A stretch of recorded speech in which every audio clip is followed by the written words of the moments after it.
Hello everyone, how are you doing? This is MD Tech here with another quick tutorial. In today's tutorial, I'm going to show you guys how to go about recording audio or screen recording to input directly into your Microsoft PowerPoint. So this should hopefully be a pretty straightforward process, guys. And without further ado, let's go ahead and jump straight into it.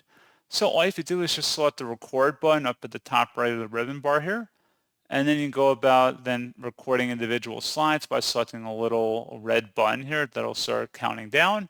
And then you can read, you can even add notes up here if you want by just deleting whatever's in here, if you already have them saved under comments. And you can go from slide to slide here basically, giving a presentation. You can even use the pen icons here too to go ahead and actually in real time draw while you're on the page here.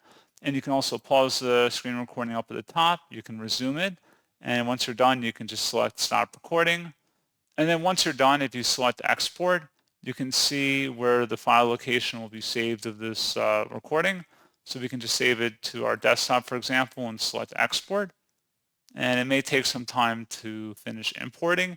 And then at that point, you just would select the insert tab and then select video up here, and you can input it directly into this device. Or if you're sharing it on some community forum that you're going to upload, you can do that like that as well. Usually, I don't know why you would record a presentation and then upload it to a presentation, but you never know. So pretty straightforward process, guys. And as always, thank you for watching. I do hope that was able to help you out, and I do look forward to catching you all in the next tutorial. Goodbye.